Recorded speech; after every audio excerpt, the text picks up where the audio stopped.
Jesus me tira das trevas e me leva para a luz. Então é sobre isso que eu quero conversar com vocês hoje, falar um pouquinho sobre a palavra de Deus, de um texto que está em Colossenses, capítulo 1, versículo 13, que Paulo escreve a essa igreja, o verso 13 e o 14. E vai nos dar essa clareza de que não estamos mais nas trevas, mas estamos na luz, estamos vivendo de uma maneira diferente. Se você encontrou, me acompanhe, Colossenses capítulo 1, verso 13. Ele nos resgatou do poder das trevas e nos trouxe para o reino de seu Filho amado, que comprou nossa liberdade e perdoou os nossos pecados. O apóstolo Paulo, ele faz essa declaração sobre a ação de Deus através do sacrifício de Jesus para descrever que nós fomos tirados do poder das trevas, fomos transportados para o reino do seu Filho. E isso nos lembra que nós tivemos os nossos pecados perdoados. Eu sei que muitos de nós fomos atraídos até a igreja, ou estamos sendo atraídos até a igreja.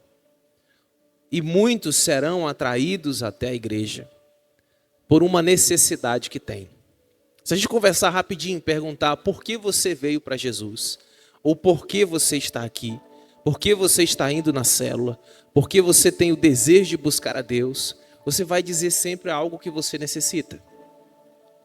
Ou porque você não tem paz, você está angustiado, você está aflito, você está preocupado, ou você está passando por uma crise familiar, no casamento, relacionamento amoroso, você está sofrendo algum tipo de perseguição espiritual, você está vivendo alguma crise financeira, algum problema de saúde.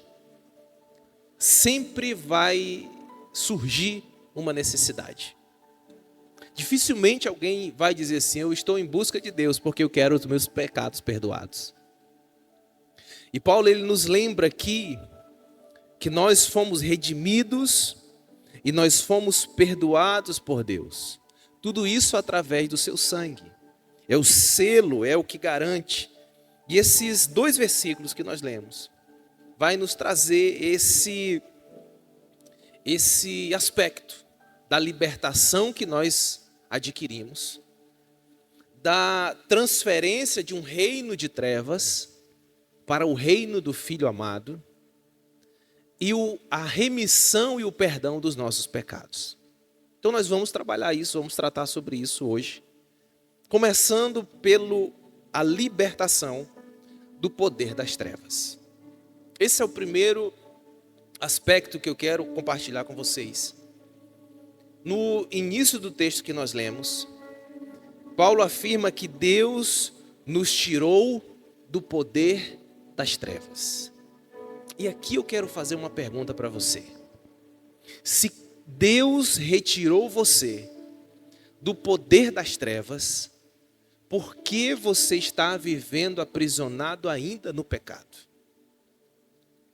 Por qual razão você ainda permite ser escravo de um poder que te mantém afastado de Deus?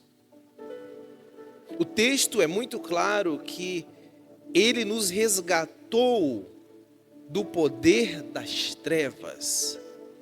Você foi resgatado por Deus. Quando Paulo se refere ao poder das trevas, ele está dizendo assim, olha, vocês que vivem sem Cristo, que não foram alcançados pelo Evangelho, vocês estão vivendo aprisionados em um poder, em um reino de pecado, de morte, governado por Satanás. É assim a vida daquele que vive sem Cristo.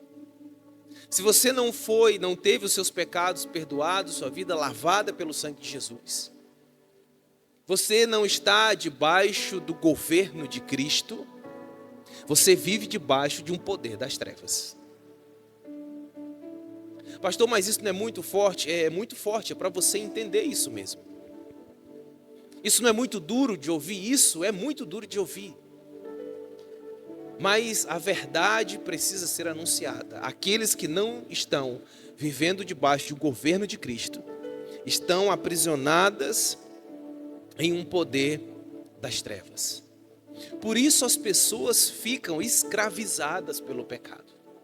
Esse é o melhor termo que a gente pode definir, é uma escravidão.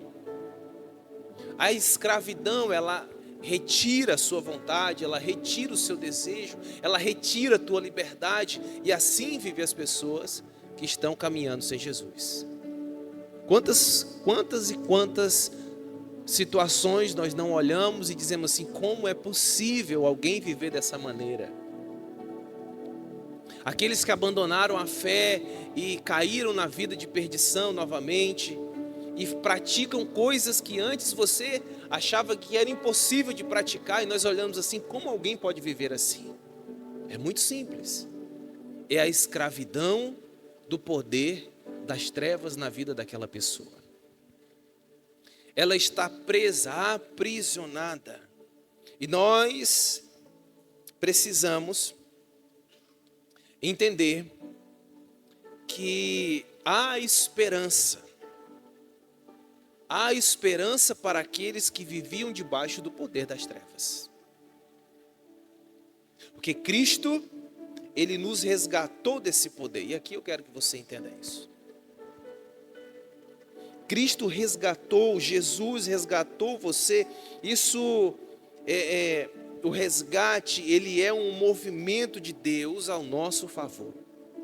Muitas pessoas, de forma enganada, pensam que nós devemos algo para o diabo.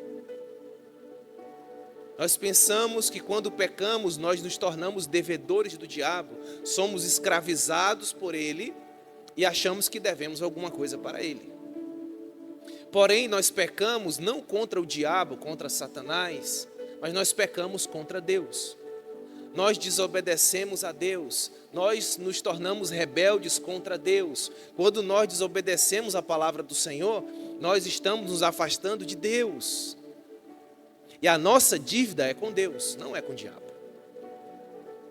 A nossa dívida é com o Senhor, não é com o pecado. E quando a gente entende que Cristo nos resgatou, isso foi uma ação de Deus, porque nós não temos a capacidade de nos libertarmos dessa situação. É como alguém preso em uma cela sem a chave. Ele não tem a condição de sair daquele lugar. Se não houvesse um movimento de Deus a nosso favor, jamais um homem seria perdoado e se tornaria livre do seu pecado. E olha que grande bênção isso, você pensar, Deus amou tanto você, que Ele se moveu para comprar você. Ele se moveu para resgatar. E resgate significa você ser comprado. Havia um preço, uma dívida a ser paga com o próprio Deus. E Cristo derramou o sangue, pagou o preço e nos resgatou desse poder. O livro de Hebreus vai dizer que Cristo, ele foi aos céus com o seu sangue e purificou todas as coisas de uma forma definitiva. O seu pecado, o meu pecado, ele foi perdoado por Deus de forma definitiva. Nós somos comprados por Jesus. O sangue de Cristo, ele nos compra. Ele nos liberta desse poder das trevas. E aqui nós entramos no nosso segundo ponto que eu quero trabalhar com você. Falei no início da libertação das trevas. E agora eu quero que você entenda que há uma transferência de local. Há uma transferência de senhorio. Você foi transferido das trevas para o reino de Cristo. Você pode dizer glória a Deus por isso? O que nós podemos entender? Que nós, primeiro, fomos retirados de um poder e levados para outro. Nós saímos do poder de Satanás e passamos para o reino do seu Filho amado. É assim que Paulo escreve. Ele tirou você do poder das trevas e te levou para o reino do seu Filho amado. Isso significa que você tem uma nova cidadania. Você não mais pertence às trevas, mas você recebe uma cidadania diferente. É uma transferência de lugar. Antes você pertencia ao diabo, ao pecado, ao mundo. Agora você pertence a Deus. A apóstola Valdice diz que nós somos de Deus por direito de criação, porque Ele nos criou. E por direito de redenção, porque Ele nos comprou. Você foi criado por Deus, você se perdeu e Ele te comprou de volta. Há uma transferência do reino das trevas para o reino do seu Filho amado. E por mais que você possa viver em um mundo corrompido, por mais que você viva em um mundo contaminado pelo pecado, você não pertence a ele. Sabe quando a gente está num local e você pensa assim, rapaz, o que eu estou fazendo aqui? Por que eu estou aqui nesse lugar? Eu me sinto um peixe fora d'água. Eu não tenho que estar mais aqui. Assim é nós vivendo nesse mundo. Eu não faço parte desse mundo. A gente olha as coisas nas redes sociais, meu Deus, como as pessoas gostam dessas músicas. Como pode alguém se destruir tanto dessa maneira? Como alguém pode se perverter tanto nessa área? Como alguém pode praticar tal coisa? Como esse mundo é mau, como esse mundo é maldoso. E o mundo ele é maligno, ele é terrível, ele é pecador, é pecaminoso, é contaminado. Não há nada de bom nele. Eu não sei por que as pessoas têm tanto apego às coisas dessa terra. Porque a palavra diz que o mundo é maligno. O mundo é perdido. E ele caminha para a destruição. Por que eu vou me apegar tanto a algo que é maligno, que é contrário a Deus, e que o caminho dele é a perdição? Minha esposa assistindo um documentário, e quando ela terminou, ela compartilhou comigo. 2 homens estavam presos, pegaram prisão perpétua, mas comportamento exemplar, casaram na prisão, tinham uma vida digna lá dentro, mas tinham sido condenados pela morte de seus pais. Eles mataram o pai e 2 irmãos, mataram o pai e a mãe. Morte cruel, terrível, da pior tipo que você possa imaginar. Eles agiram com crueldade.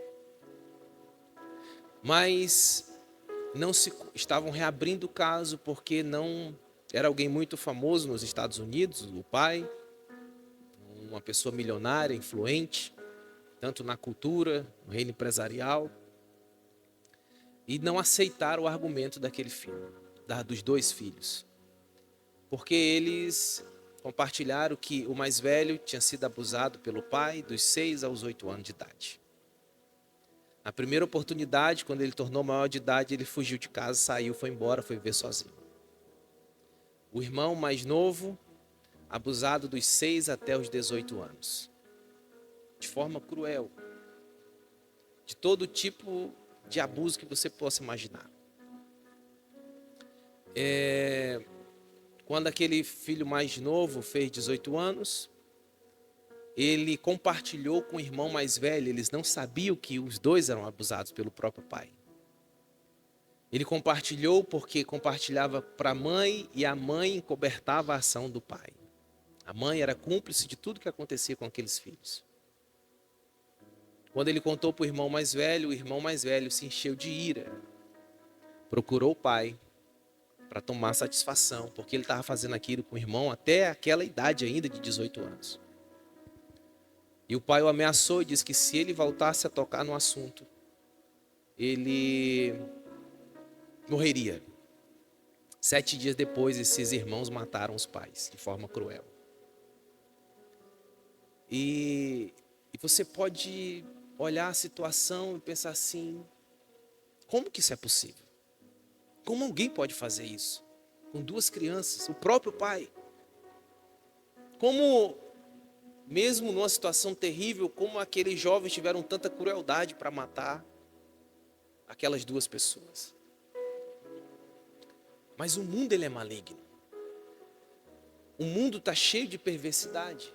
Está cheio de coisas ruins. E esse mundo corrompido, esse mundo pecaminoso, não pode, não deve jamais ditar os valores que eu tenho, porque eu não pertenço a ele. Os valores que o mundo coloca não devem governar a minha vida, porque eu não pertenço mais a ele. Eu vivia no pecado antes, eu praticava a perversidade antes, eu fazia essas coisas abomináveis, era rebelde contra Deus, mas eu me encontrei com Jesus.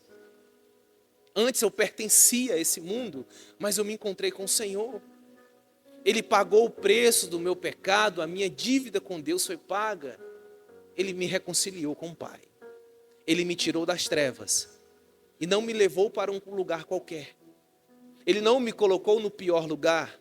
Ele não me deu uma solução mais ou menos provisória, mas Ele me transporta das trevas e me instala no reino do seu Filho amado.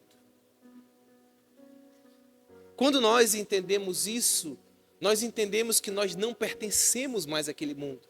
A minha cidadania foi trocada. Eu pertenço a um reino diferente. A minha estadia aqui nesse sistema de mundo perdido, ela é provisória. Eu sou um peixe fora d'água aqui nele. Eu aguardo com esperança, com fé da instalação do reino de Cristo aqui na terra. Porque esse mundo que nós conhecemos, ele é perdido. E nós temos que entender isso. Que há uma nova cidadania. Há uma transferência do reino das trevas para o reino do seu Filho amado. O endereço da sua morada é reino dos céus. Você está aqui de forma provisória.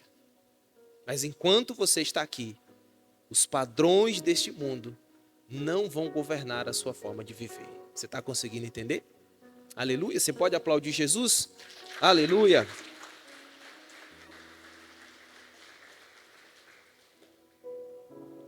Além de Paulo afirmar que nós somos transferidos para o reino de Cristo, ele afirma que nós recebemos a redenção e o perdão dos pecados. A redenção é uma compra, é um pagamento de dívida. Paulo diz que toda escrita de dívida, ela foi paga. Eu vi um testemunho na internet, muito triste, por sinal, porque de Deus não tinha nada, em que a pessoa dizia assim: olha, caiu um dinheiro na minha conta. Aí rapidamente eu fui lá e peguei o dinheiro e tirei para pagar umas contas que eu tinha. Se caiu um dinheiro na sua conta, esse dinheiro não é seu, esse dinheiro é de alguém. O que você deve fazer quando cai um dinheiro que você não sabe de onde veio? Você vai procurar saber quem é o dono daquilo ali.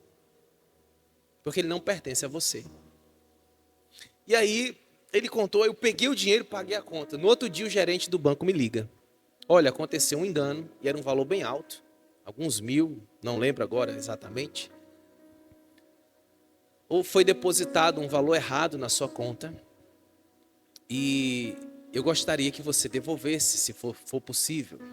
Sei que não foi um erro seu, mas você poderia devolver, fazer a transferência de volta para a conta de origem. E aí o o crente, entre aspas, né? Ele disse assim, eu já gastei. Aí, bom, e agora como é que você vai devolver? Não, eu não vou devolver. Estava na minha conta. É meu, eu gastei. Mas você precisa devolver e vai, conversa vem, e oferecer um valor. Ele não aceitou. No final de toda a negociação, ele pagou R$300. E devolveu assim. Mas o valor da dívida não era R$300. O valor da dívida, vamos supor, era como se fosse R$50 mil. Essa dívida foi paga? Não. Ela não foi paga. Foi feito um acordo, mais ou menos, para não perder tudo, eu aceito receber R$300. O pagamento da redenção pelo sangue de Cristo, ele não foi um acordo mais ou menos. Ele não foi um pagamento na menor quantia em que Deus aceitaria receber. Talvez você já tenha passado por um período na sua vida de crise financeira e você ficou devendo cartão de crédito. E aquela conta virou uma bola de neve, ficou enorme, e você não conseguiu pagar, e seu nome foi negativado. Algum tempo depois o banco entra em contato com você e diz assim, olha, você tinha uma dívida de 2.000, ela passou para 15, porque o cartão de crédito é assim, mas para que o seu nome seja limpo, nós queremos fazer um acordo por R$200. E aí você aceita, lógico, porque você é inteligente. Você não vai deixar de pagar uma conta que antes custava 15 mil por 200. E você paga, seu nome passa a ser limpo. E aí nós achamos que fica tudo bem. Em partes fica tudo bem. Mas aquele banco que você deveu, nunca mais ele te empresta nem R$1. Porque o seu nome fica limpo para você fazer contas em outro banco. Mas naquele que você deveu, nunca mais você tem crédito. Cristo não agiu assim com a gente. A palavra diz que Jesus é fiel e justo para perdoar pecados. Por que ele é justo para perdoar pecados? Porque Deus não deixa passar batido. O salário do pecado é a morte. Deus, quando falou para Adão, se você desobedecer, tocar nessa árvore, comer desse fruto, certamente você morrerá. E Deus não estava brincando, porque Deus não brinca. Quem brinca somos nós. Nós brincamos muito com Deus, mas Deus não brinca. Quando Eva foi lá, pegou do fruto, comeu, deu para Adão, ele foi lá e comeu, o que aconteceu naquele momento? Separação entre o homem e Deus. Porque Deus é justo. Se há pecado, há morte. Se há pecado, há separação. E o homem passou a ser separado de Deus. Para que esse homem tivesse um caminho pavimentado novamente até Deus para receber perdão de pecados e ser reconciliado com Deus, a dívida tem que ser paga. E Deus não é um banco que faz acordo, Deus quer pagamento integral daquilo que foi desobedecido. Se o pecado cometido gerou morte, tem que haver morte. Se o pecado cometido gera castigo, tem que haver castigo. Se o pecado cometido gera desobediência, tem que haver punição. Porque Deus é justo, é isso que a palavra está dizendo, que Ele é justo. Ele não deixa ninguém impune. Por isso que o profeta Isaías, quando vai profetizar sobre Jesus, ele diz assim, o castigo que nos traz paz estava sobre Ele. Toda a conta do nosso pecado não foi passado em branco, lançado no mar do esquecimento. Cada pecado que o homem cometeu, ele foi lançado sobre Jesus. Jesus, ele é o pagamento de Deus pela nossa culpa.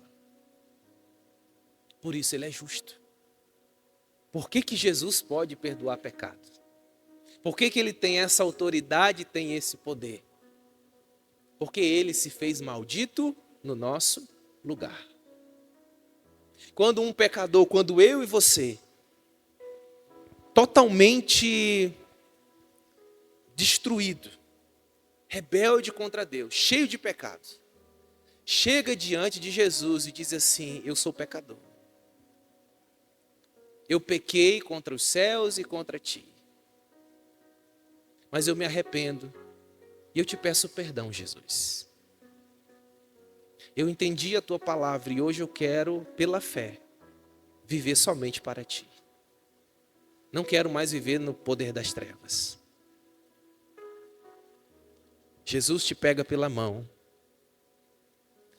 Ele vai até Deus, até o Pai, porque a nossa conta é com o Pai. A nossa dívida é com Deus. E Ele te apresenta diante de Deus. Ele diz assim: olha, esse aqui é a Sivani. Esse aqui é o Edmar. O Edmar cometeu todos esses pecados. Esse aqui é o Manuel. Ele cometeu todos esses pecados. Porém, ele chegou até mim, reconheceu e pediu perdão. E onde há pecado tem que haver castigo e tem que haver morte. E eu sou a oferta que o Senhor deu para perdoar o pecado deles. Aqui está o sangue derramado pelo perdão dos pecados. E o Pai aceita aquela oferta, aquele sangue. E aquele pecador miserável, imundo, ele é perdoado. Por isso que a palavra vai dizer que Jesus é fiel e é justo para perdoar pecados. Porque nele não há injustiça. Todo o pecado que nós cometemos foi depositado sobre ele. Ele se tornou maldito no nosso lugar. E quando eu entendo isso, eu tenho a certeza da salvação. O crente que serve Jesus, ele não deve ter medo da morte, ele não deve ter medo do fim dos tempos, ele não deve ter medo da volta de Jesus. Porque ele tem certeza da sua salvação.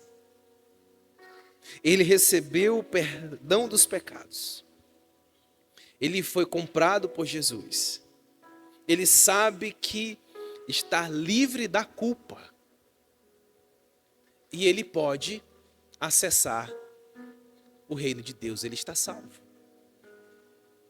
Eu morei uma época no Manuel Julião. Quando eu me casei, mudei. E em frente ao nosso apartamento, era um apartamento fechado. Moramos 7, 8 anos, nunca teve uma pessoa.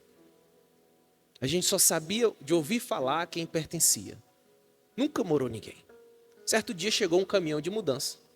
Uma senhora com um filho entraram no apartamento e fizeram toda a mudança. Tudo tranquilo, tudo normal. Viveram ali algumas semanas, 3, 4 semanas. E a gente pensava que havia comprado, havia alugado, muito reservada, não conversava muito. E um dia cedo da manhã, eu ouvi uma confusão na porta do meu apartamento, na frente do apartamento. E o Senhor dizia assim para ela: olha, eu dou a senhora até o final do dia para a senhora retirar suas coisas e sair daqui de dentro. Porque eu entrei aqui, ele disse: a senhora sabe por que eu entrei aqui? Porque eu coloquei a chave na porta e abri a porta? A senhora sabe por que eu tenho uma chave de acesso nesse apartamento? Porque ele pertence a mim, ele é meu. E eu entro e saio dele a hora que eu quiser. Eu tenho acesso. E a certeza da salvação é exatamente essa. Porque você abre a porta e entra? Porque você tem a certeza da salvação. Você não é alguém que vai ter dúvidas, que vai ficar com receio. Talvez se eu colocar a chave nessa porta, talvez abra ou talvez não abra. Você vai ter convicção e certeza. Se eu colocar a chave e girar, ela vai abrir porque eu tenho acesso. A certeza da salvação é essa. Você sabe a quem você pertence. Você sabe quem te comprou. Você sabe quem perdoou o seu pecado. Você sabe onde você está vivendo. E você sabe que tem certeza da salvação. Eu não sei, talvez se Jesus voltar agora, talvez não sei, talvez eu vá, talvez não vá. E a gente fica na dúvida, fica com receio. Se você tem dúvida da sua salvação, é porque você não está salvo. Se você tem dúvida de onde você vai, caso você venha a falecer agora, nesse exato momento, eu incentivo você a entregar sua vida para Jesus de novo. Porque você não tem certeza da salvação. Mas aqueles que foram redimidos pelo sangue de Jesus, tiveram seus pecados perdoados, ele tem certeza da salvação, porque a obra de Cristo ela é completa. Ela é a garantia que nós temos. E a certeza que nós temos não é por algo que nós fazemos, não é pelo pecado que eu não pratico, mas é a garantia que eu tenho é no sacrifício de Jesus na cruz. Eu não tenho certeza que estou salvo pelo que eu faço, mas pelo que Jesus fez. E eu quero que você guarde isso no seu coração, para que você possa viver com gratidão e santidade. E esse texto ele nos revela isso, que nós fomos resgatados do poder das trevas. Você não pertence mais à escravidão do pecado. Você foi transportado para o reino do seu Filho amado. Ali é a sua cidadania. Ali é o seu lugar. E você foi redimido pelo sangue de Jesus e os seus pecados perdoados. Entenda isso. E viva com gratidão e santidade todos os dias. Porque assim é a nova natureza que você tem. E diariamente você vai glorificar o nome do Senhor Jesus. Aleluia! Deus abençoe você. Vamos aplaudir o Senhor. Vamos dizer a Ele, glória a Deus. Louvado seja o seu nome.